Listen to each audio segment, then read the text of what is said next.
नमस्कार, हर खबर हरियाणा देख रहे हैं आप और मैं हूं आपके साथ ज्योति। हिसार में हरियाणा के सीएम नायब सिंह सैनी ने बीजेपी नेता रणजीत चौटाला द्वारा आयोजित कार्यक्रम में वो पहुंचे। वहां पर इस दौरान उन्होंने सांसद कुलदीप बिश्नोई सहित तमाम नेतागण भी उनके साथ मौजूद रहे। इस मौके पर हरियाणा के सीएम नायब सिंह सैनी ने कहा कि देश के प्रधानमंत्री नरेंद्र मोदी का देश विदेशों में नाम जाना जाता है। पीएम मोदी ने देश में काफी विकास कार्य किए हैं, वहीं भारत को हर प्रगति पर पहुंचाने का काम किया है। कुलदीप बिश्नोई ने कहा कि आदमपुर और नलवा में हमें ज्यादा से ज्यादा वोट बीजेपी के पक्ष में डालने हैं और रणजीत चौटाला को जिताना है।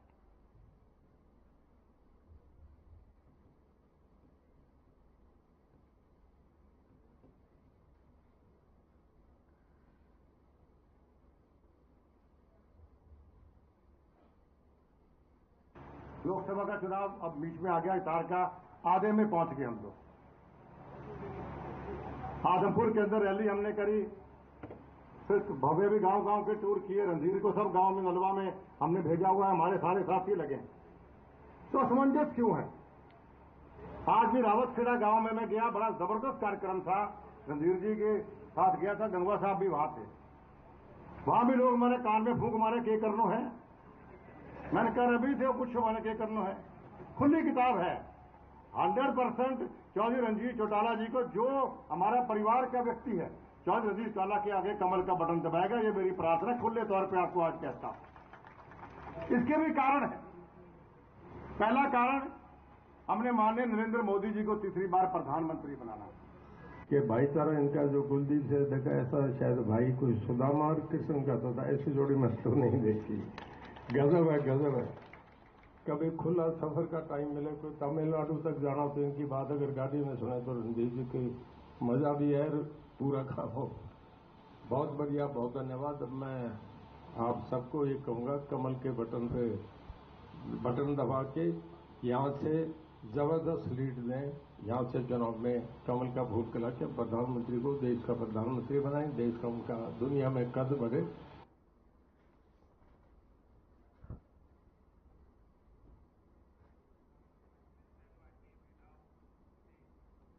देश के प्रधानमंत्री नरेंद्र मोदी बीजेपी के प्रत्याशी बंटू कटारिया का चुनाव प्रचार करने के लिए खुद अंबाला शहर आ रहे हैं। ये पहला अवसर है जब प्रधानमंत्री बनने के बाद नरेंद्र मोदी अंबाला आएंगे। ये जानकारी बीजेपी के जिलाध्यक्ष मनदीप राणा ने दी है। उन्होंने बताया कि प्रधानमंत्री नरेंद्र मोदी 18 मई अंबाला शहर के पुलिस लाइन मैदान में विशाल रैली को संबोधित करेंगे, जिसमें बीजेपी के कई दिग्गज नेता भी शामिल होंगे।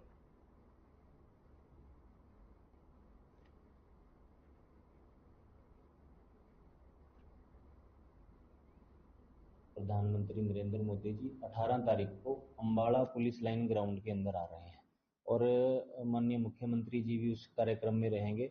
हमारे जो अंबाला लोकसभा के प्रत्याशी श्रीमती बंटू कटारिया जी हैं, उनके चुनाव प्रचार के लिए अंबाला के अंदर पहुंच रहे हैं। एक बहुत बड़ी जो जनसभा अंबाला लोकसभा के अंदर होने जा रही है, उसमें अंबाला का एक एक कार्यकर्ता, आम जन की पूरी भागीदारी रहने वाली है। एक बहुत भव्य जो कार्यक्रम है 18 तारीख को होगा। प्रधानमंत्री नरेंद्र मोदी जी, लेकिन वो प्रधानमंत्री बनने के बाद पहली बार आ रहे हैं, लेकिन उससे पहले जब वो हरियाणा के प्रभारी थे, उसके नाते उनका कई बार अंबाला के अंदर आना हुआ है। अंबाला शहर विधानसभा में हमारे देश के माननीय प्रधानमंत्री श्री नरेंद्र मोदी जी, जो जन जन की आवाज और हर व्यक्ति की मन की आस, और जिनको लगता है कि मोदी है तो मुमकिन है, हर किसी के मन में यही आस है कि मैं एक बार मोदी से जरूर मिलूं, उनको देखूं। आज अंबाला वासियों की ये सौगात बहुत देर के बाद पूरी होने जा रही है। वो अंबाला में पहली बार प्रधानमंत्री बनने के पश्चात अंबाला शहर विधानसभा में पहुंच रहे हैं।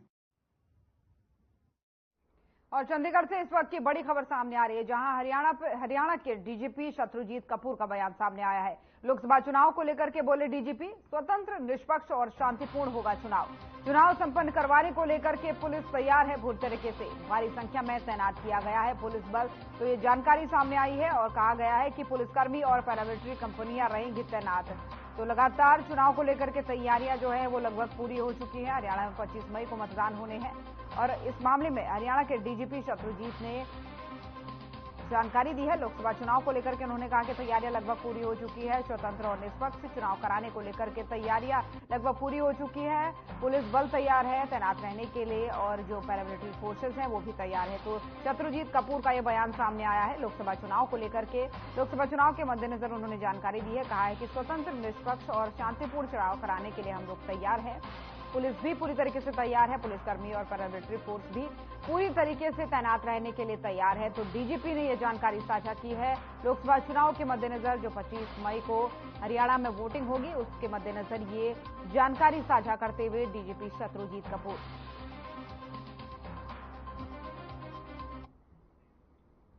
और हरियाणा के कांग्रेस अध्यक्ष उदय भान ने प्रधानमंत्री मोदी को अपशब्द कहे हैं, जिस पर हरियाणा के पूर्व गृह मंत्री अनिल विज जवाब देते हुए उन्होंने कहा कि उन्होंने पहले भी हरियाणा का नाम बहुत बदनाम किया है और भाषा का संयम तो रखना चाहिए। वहीं राहुल गांधी का बयान भी सामने आया कि मुफ्त का जो अनाज दिया जा रहा है वो कांग्रेस की देन है, जिस पर अनिल विज ने राहुल गांधी पर तंज कसते हुए कहा कि जो सूरज और तारे हैं उनको भी राहुल गांधी कांग्रेस की देन कह सकते हैं।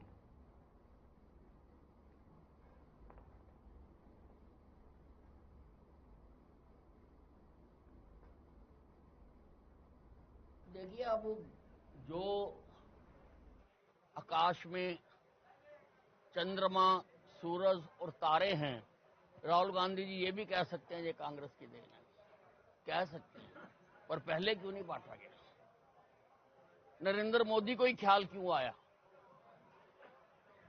नरेंद्र मोदी ने 80 करोड़ लोगों को मुफ्त अनाज दिया है, उनका पेट भरा है। तुमने भरा कभी? तुमने किया कभी ये काम? सिर्फ हर चीज पे अपने नाम की प्लेट लगाने की कोशिश करते।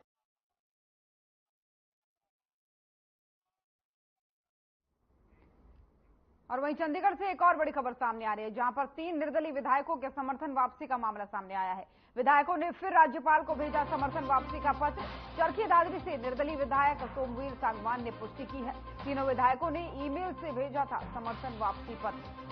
रणधीर गोलन ने भी भेजा है समर्थन वापसी का पत्र। वहीं राजभवन ने समर्थन वापसी पत्र को कर दिया था खारिज। तो एक और बड़ी और अहम जानकारी सामने आ रही है, जहां पर 3 निर्दलीय विधायकों के समर्थन वापसी का ये मामला है। विधायकों ने फिर से राज्यपाल को समर्थन वापसी का पत्र भेजा है। चरखी दादरी से निर्दलीय विधायक जो हैं उन्होंने भी समर्थन वापसी का पत्र भेजा है। तो इससे पहले जो ईमेल से भेजा गया था, पर्सनल ईमेल से नहीं भेजे जाने के कारण से ये खारिज कर दिया गया था, यानी समर्थन पत्र को खारिज कर दिया गया था। समर्थन वापसी का जो पत्र दिया था ईमेल के जरिए भेजा गया था और इसके खारिज होने के बाद से एक बार फिर से खबर सामने आ रही है कि तीनों विधायकों ने एक बार फिर से समर्थन वापसी का जो है राज्यपाल को ये पत्र भेजा है। तो बड़ी और अहम जानकारी आपको दे रहे हैं।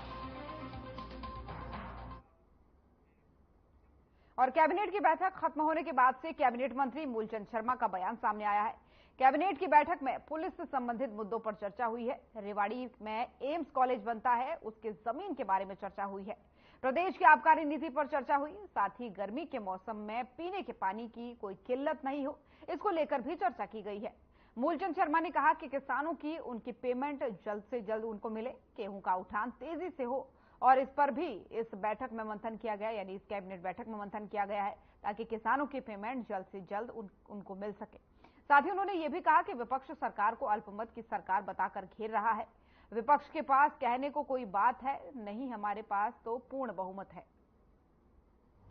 तो सबको जानकारी है जो भी विषय थे अपने, एक तो पुलिस से संबंधित भर्ती का था, पुलिस संबंधित। दूसरा क्या है कि रेवाड़ी में जो एम्स कॉलेज बनना उसकी जमीन के बारे में था, जो इसमें जमीन थी उसका।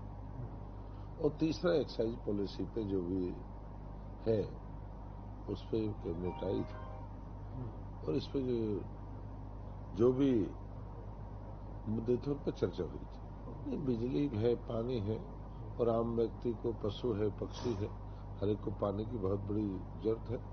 उस पानी का भी जो भी डायरेक्शन है, जो भी पानी भी अपने जो जोहड़ों में पानी भर गया, पीने का पानी है, इसका भी विशेष। और कांग्रेस नेता शक्ति सिंह गोहिल ने प्रेस कॉन्फ्रेंस की है। इस दौरान उन्होंने क्या कुछ कहा है, आइए सुनते हैं। यहाँ पे प्रभारी के तौर पे काम किया, उस वक्त पे हरियाणा के सभी प्रेस और मीडिया के साथियों का जो सहयोग रहा है उसके लिए भी मैं दिल से धन्यवाद करता हूं। ये जवानों, किसानों और पहलवानों की भूमि को भी मैं नमन करता हूं। मेरे साथ आज की प्रेस ब्रीफिंग में मौजूद राणा चहल जी, केवल दिगड़ा जी, चित्रा जी, केसी भाटिया जी, विजय रैना जी और हमारे कांग्रेस परिवार के साथियों, प्रेस और मीडिया के दोस्तों, आप सभी का दिल से स्वागत करता हूं। लोकतंत्र में जनता जनार्दन है। लोकतंत्र की मजा यही है कि जनता जिसे चाहती है उसे शासन देती है, सत्ता मिलती है। पर अगर शासक ये भूल जाता है कि 5 साल के बाद उसी जनता की अदालत में जाना है और जनता के आशीर्वाद से मैं बना या मेरी पार्टी बनी है, वो भूल के अगर कोई शासक अहंकार करता है तो यही जनता जनार्दन बड़े सिंहासन से मिट्टी में भी मिला देती है। ये और हरियाणा में बीजेपी सरकार के अल्पमत में होने के मामले में संसदीय कार्य मंत्री कंवरपाल का बयान सामने आया है। उन्होंने कहा है कि अभी तक समर्थन वापस लेने वाले विधायकों का पत्र स्वीकार नहीं हुआ है, वहीं उनकी व्यक्तिगत उपस्थिति ही मान्य होने की संभावना है। लेकिन अगर सरकार के खिलाफ विधानसभा में अविश्वास प्रस्ताव आता है तो सरकार बहुमत साबित कर देगी। साथ ही उन्होंने कहा कि विपक्ष को भी हालातों का पता है। उन्हें पता है कि उन्होंने एक बार ही अविश्वास प्रस्ताव की बात की है, उसके बाद वो खुद ही चुप हो गए। अभी जो उन्होंने ये पत्र लिखा उसको अभी तक स्वीकार नहीं किया। शायद उसमें ये होगा कि वो पर्सनल जाके वहां सामने उपस्थित होंगे, तब वो कहेंगे, तब उसको माना जाएगा। तो अभी तक स्वीकार वो नहीं हुआ। लेकिन मैं समझता हूं कि अगर वो अपना समर्थन वापस लेते हैं तो सरकार को कोई खतरा नहीं है। सरकार के पास इस प्रकार की व्यवस्थाएं हैं। देखिए, सारा आधार तो पहले बताया नहीं जाता ना जी, लेकिन हम ये आपके सामने ये बिल्कुल जिम्मेदारी के साथ कह रहे हैं कि अगर फ्लोर टेस्ट की बात आएगी तो निश्चित तौर से सरकार उसमें अपना समर्थन। मैं भी उसी बात पे कह रहा कि वो जिस प्रकार से माननीय मुख्यमंत्री जी ने, पूर्व मुख्यमंत्री जी ने कहा, अगर राज्यपाल जी की तरफ से इस प्रकार का कोई आदेश आता है तो निश्चित तौर से बहुमत सिद्ध कर देंगे। अच्छा मंत्री जी, जो राज्यपाल को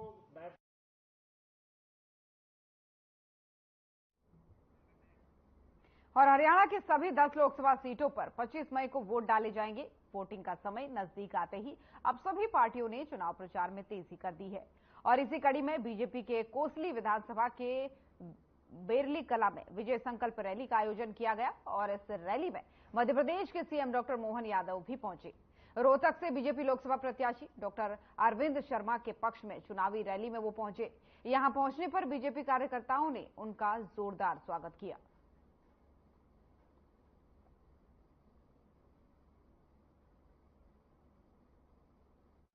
आमतौर पर शिक्षा के मामले में कई बार मजाक बनता है, लेकिन कंस को मारने के बाद दुनिया का एकमात्र इतिहास बनाया भगवान कृष्ण का, जिनने कंस को मारने के बाद कुर्सी पे लात मार करके उज्जैन शिक्षा ग्रहण करने आए। तो शिक्षा का क्या महत्व है ये भी भगवान कृष्ण ने सबके सामने बताया कि अपने बीच में शिक्षा भी कैसी ग्रहण करी।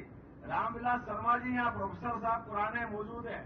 ये 64 कला, 14 विद्या, 18 पुराण, 4 वेद, जो शिक्षा ग्रहण करी ऐसा शिक्षार्थी तो कोई मिलेगा ही नहीं। और शिक्षा भी क्या ग्रहण करी, पूरे जीवन काल में शिक्षा को सदैव सिर पे रखते हुए आप इसी हरियाणा की धरती पर जब महाभारत का महायुद्ध हुआ, उस युद्ध के धमक से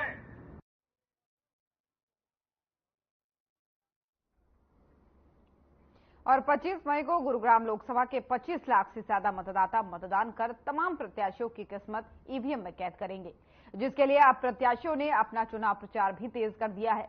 और इसी कड़ी में गुरुग्राम लोकसभा से बीजेपी प्रत्याशी राव इंद्रजीत सिंह ने दर्जनों गांव का दौरा कर लोगों से वोट की अपील की है। राव इंद्रजीत सिंह ने इस दौरान फर्स्ट टाइम वोटर से वोट करने की अपील की है। ऐसे में केंद्र सरकार ने विकास के तमाम कार्य कराए गए, लेकिन विपक्ष राज्य सरकार के कुछ कामों को लेकर लोगों को बरगलाने का काम कर रहा है।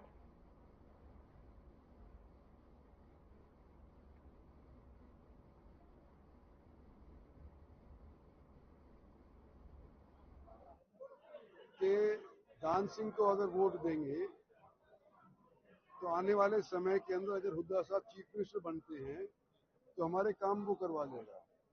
तो काम के पीछे लोग बहक ना जाएं, उस तौर के ऊपर मैंने लोगों को समझाने की कोशिश करी। वो तो जब बनेंगे जब हम इस एरिया वाले लोग सपोर्ट करेंगे, ये मैंने कहा था। तो लोगों को समझ में आई है।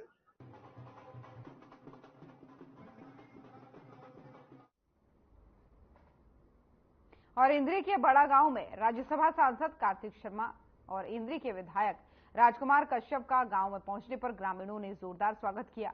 वहीं इस कार्यक्रम में काफी संख्या में ग्रामीण भी मौजूद रहे। इस अवसर पर राज्यसभा सांसद कार्तिक शर्मा और इंद्री के विधायक राजकुमार कश्यप ने करनाल लोकसभा से प्रत्याशी पूर्व मुख्यमंत्री मनोहर लाल के पक्ष में जनता से वोटों की अपील की। साथ ही अपील की कि आने वाले 25 मई को कमल के फूल का बटन दबाएं। उन्होंने कहा कि मनोहर लाल को प्रचंड बहुमत से विजयी बनाकर लोकसभा में भेजने का काम करेंगे।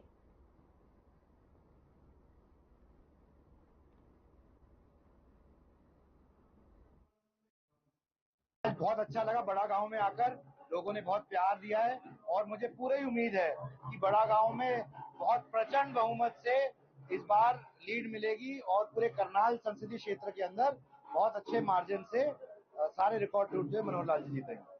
कांग्रेस में बढ़ते विवाद के बारे में क्या सोचेंगे? देखिए, कांग्रेस का विवाद किसी छुपा नहीं है। ये बात तो आप सबको भी पता सार्वजनिक तौर पे कि आंतरिक लड़ाई कांग्रेस में चरम सीमा के ऊपर है और ये उनका आंतरिक मामला है। लेकिन जब आप चुनाव लड़ते हैं और लोगों के बीच में जाते हैं तो आपको कम से कम जनता को तो कंफ्यूज नहीं करना चाहिए, उनको तो पता होना चाहिए कि वो किस तरह बैठ रहे हैं। हमारे मुख्य अतिथि के तौर पर यहाँ गाँव में पहुंचे हैं, बड़े गाँव में, तो देखिएगा देखो लोगों ने कितने प्यार से कितना उनका भव्य स्वागत किया है। इसके लिए मैं गाँववासियों को धन्यवाद करता हूँ। और हमारे सांसद जी जो है लोगों से वोट देने की अपील भी करी है। मनोहर लाल जी को तो सभी ने विश्वास भी दिलाया। तो मैं कह सकता हूँ बड़े गाँव से जो है भारी बहुमत से जो है हमारे जो कैंडिडेट है मनोहर लाल जी जीत कर जाए।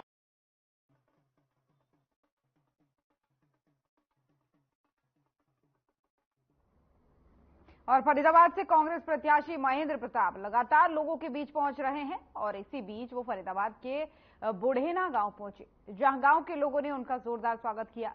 हरियाणा प्रदेश कमेटी व्यापार मंडल के अध्यक्ष लखन सिंगला ने जनसभा आयोजित की और इस मौके पर सैकड़ों की संख्या में लोग जनसभा में पहुंचे।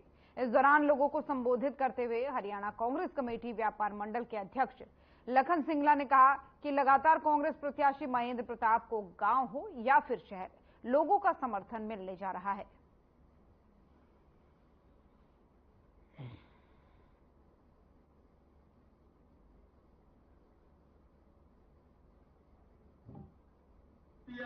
सेक्टर 3 में जाट भवन दिया, सेक्टर 3 में दलित भवन दिया, सेक्टर 8 में महाराणा प्रताप भवन दिया।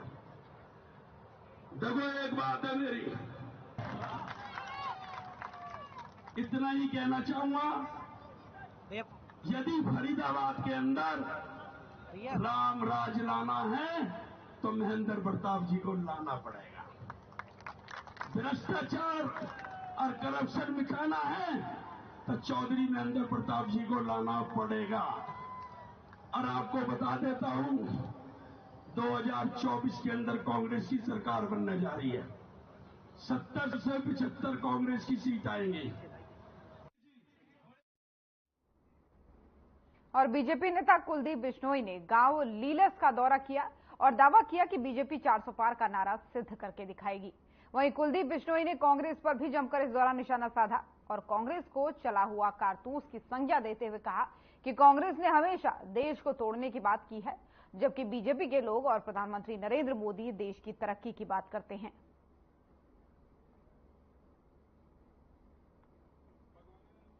देखिए, बहुत बढ़िया प्यार उत्साह लोगों का देखने को मिला। गांव के बाहर से ट्रैक्टर, मोटरसाइकिल, फूलों की बारिश, जैसे हमेशा प्यार देते हैं पिताजी को, वैसे ही मुझे भी देते आए, वो दे रहे हैं आज।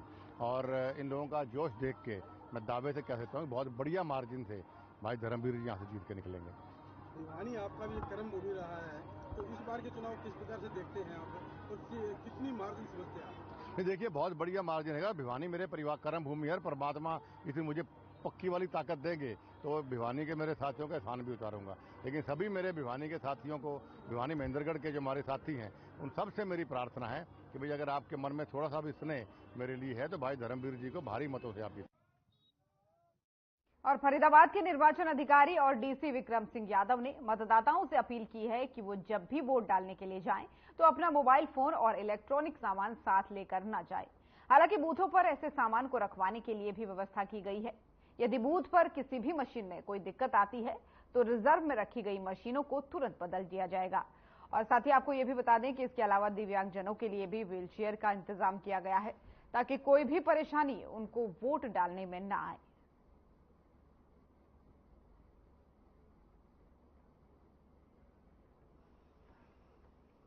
बिल्कुल ही जो चुनाव आयोग ने अब की बार कई पोर्टल और कई ऐप्स लॉन्च करी हैं, तो वोटर हेल्पलाइन नंबर भी दिया है, चाहे आप 1950 पे भी फोन कर सकते हैं या फिर वोटर हेल्पलाइन ऐप है या पोर्टल भी है, तो वहां पे जाके आप अपना वोटर आईडी कार्ड का जो आपका नंबर है तो वो डाल के अपनी वोट की लोकेशन भी आप चेक कर सकते हैं। तो जैसे जो हमारे बूथ हैं 1572 हमारे बूथ बने हैं, तो इसके लिए हमने 1572 प्लस 16% का भी रिजर्व रखा है, तो 116% के हिसाब से हमने पार्टी बनाई।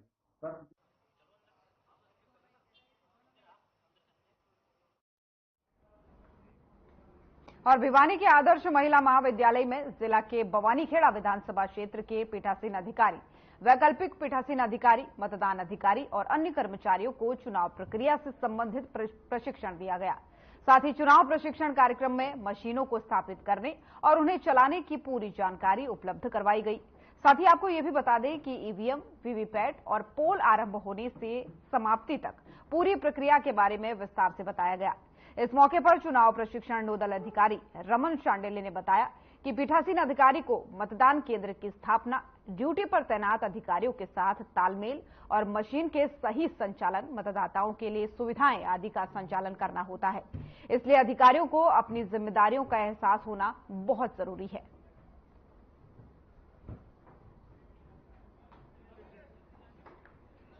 आज यहाँ आदर्श महिला महाविद्यालय में 59 बवानीखेड़ा के लिए माननीय एआरओ साहब के गाइडेंस में हमने यहाँ पर आज चुनाव का प्रशिक्षण 2 पायलट रिहर्सल के बाद, जिसको कहते हैं 2 पहला सेशन दिया है, जिसमें हमने लगभग 280 लोगों को आज अभी ट्रेंड किया है।